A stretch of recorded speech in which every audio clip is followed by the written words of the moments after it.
So my original plan was to do a review of the US Open, which is the final Grand Slam that takes place at Flushing Meadows in New York.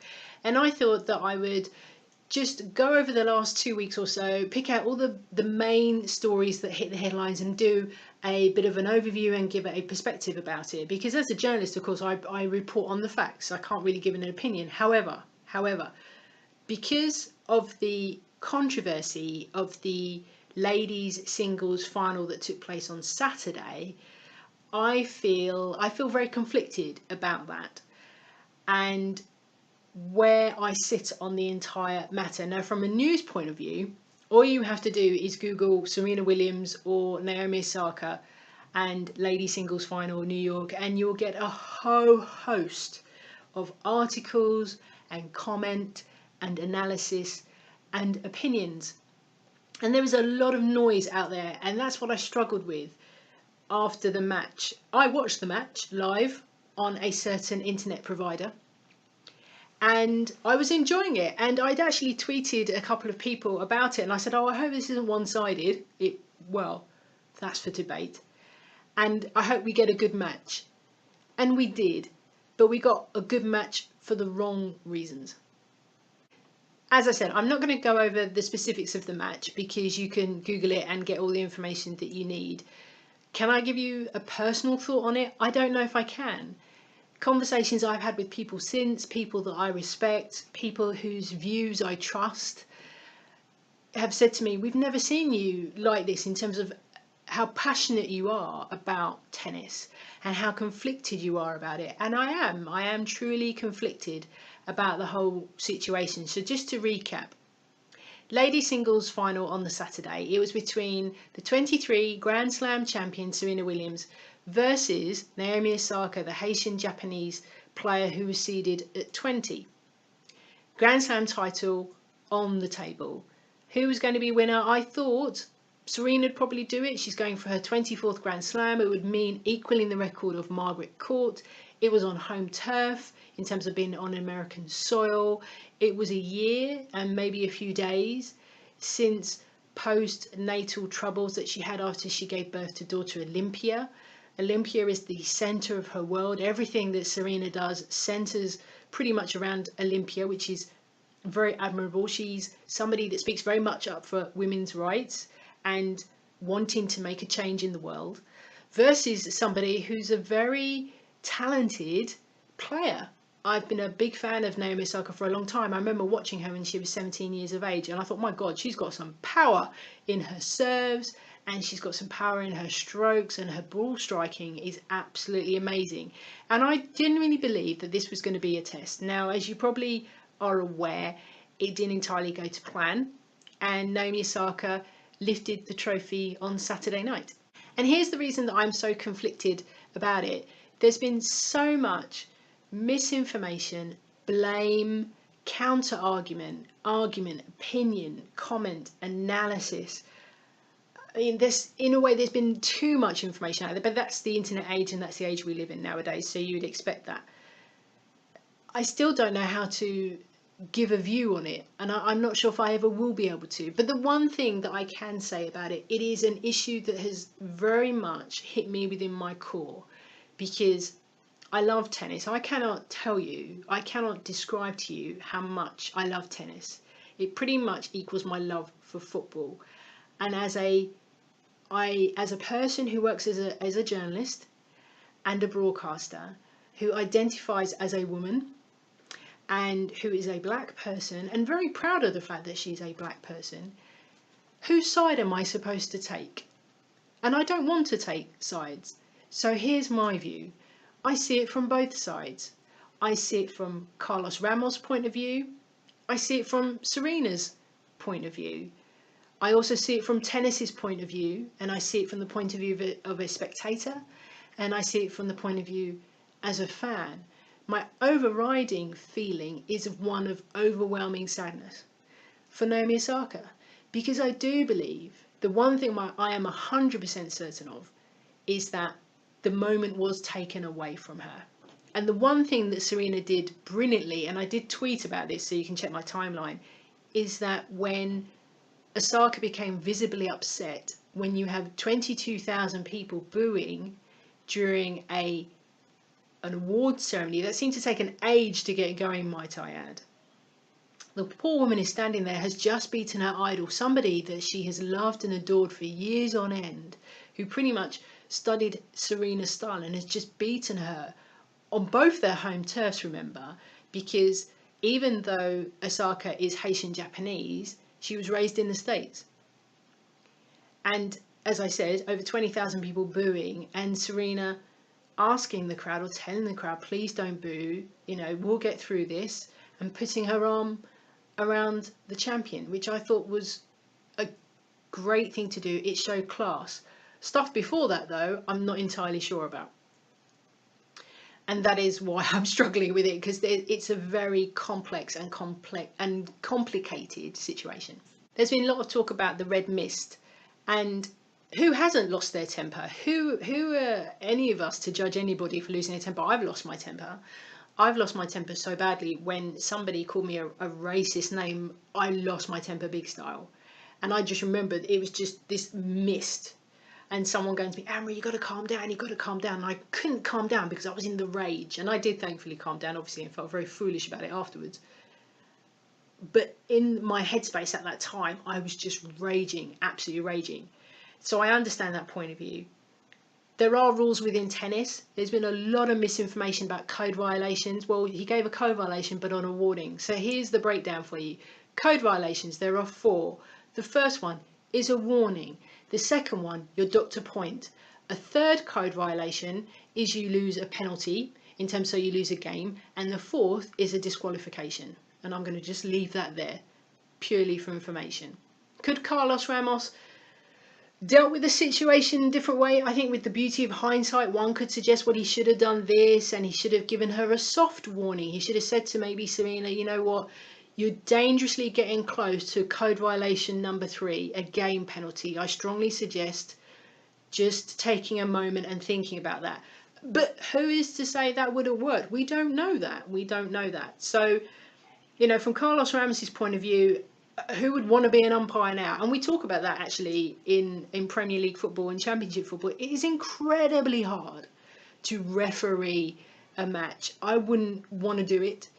Could I do it as a job? I don't think so. So I give props to anybody who's prepared to put themselves out there and do it.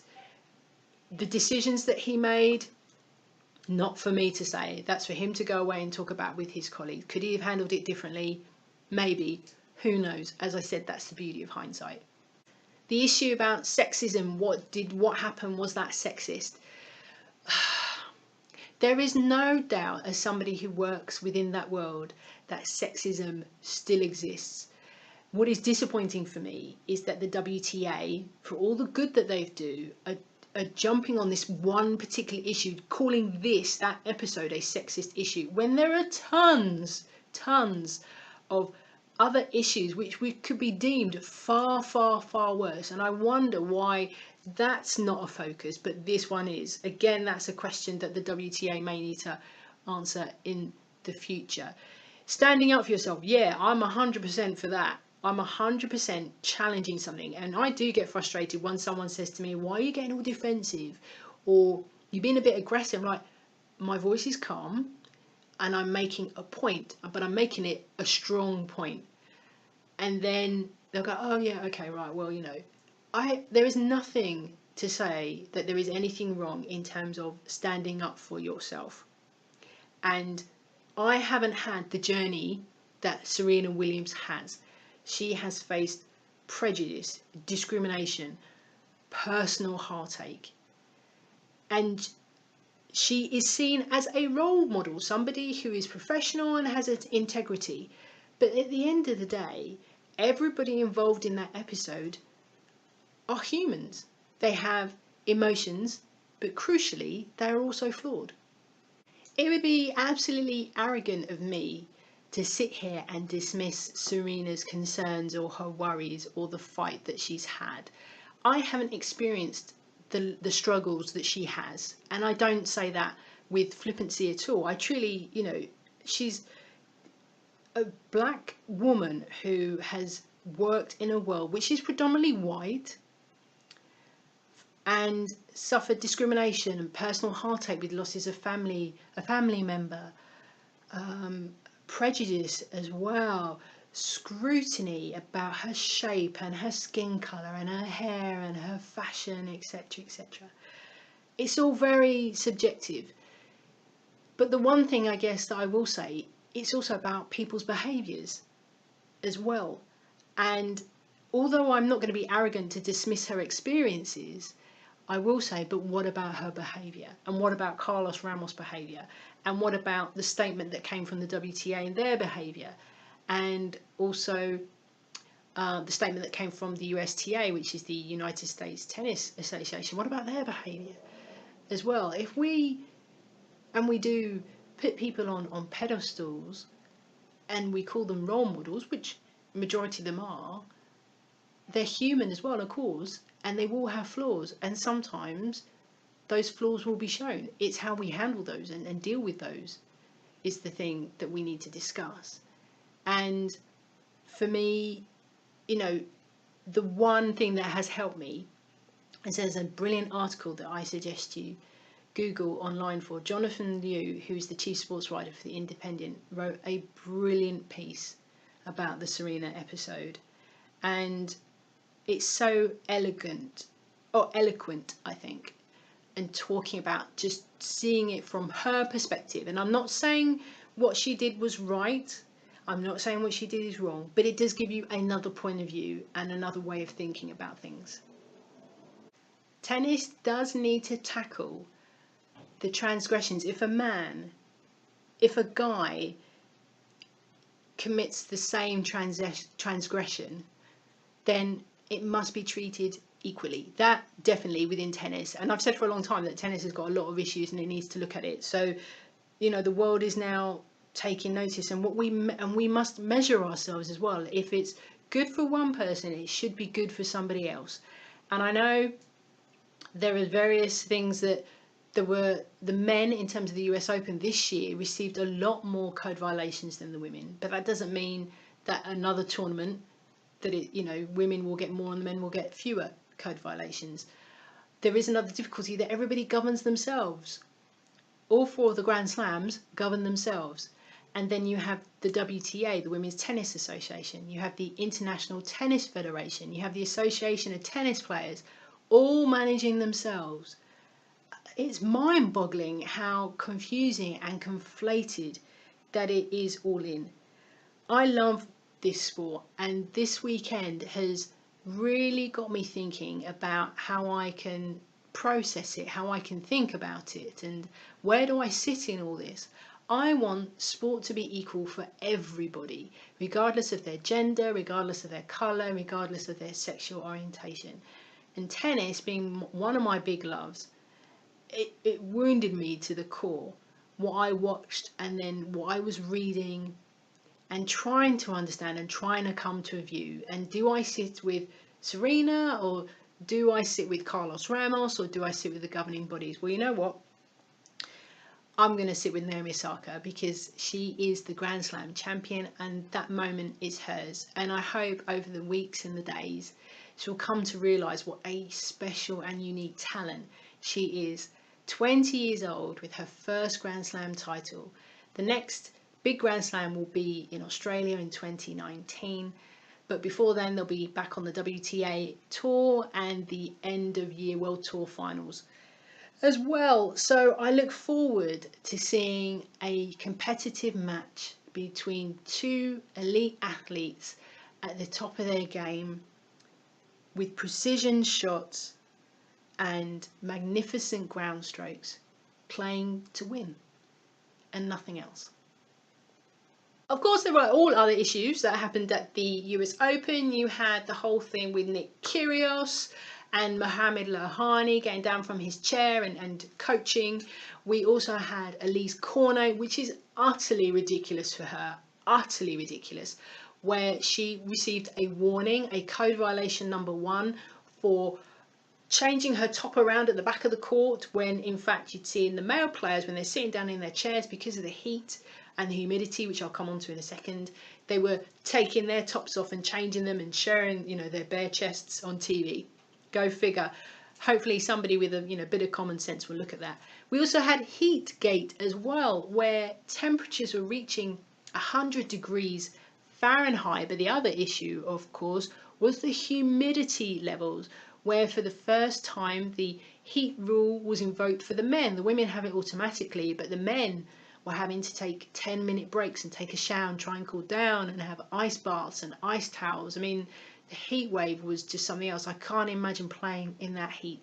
So, as I said, there were tons of stories that happened over the US Open, and there was some tennis as well. So delighted to say that Jamie Murray won his mixed doubles final with Bethany Mattek-Sands, so that's another mixed doubles title for him. We've talked about Naomi Osaka winning the ladies singles title, and Novak Djokovic equalled Pete Sampras' record when it comes to Grand Slams, winning another title at Flushing Meadows.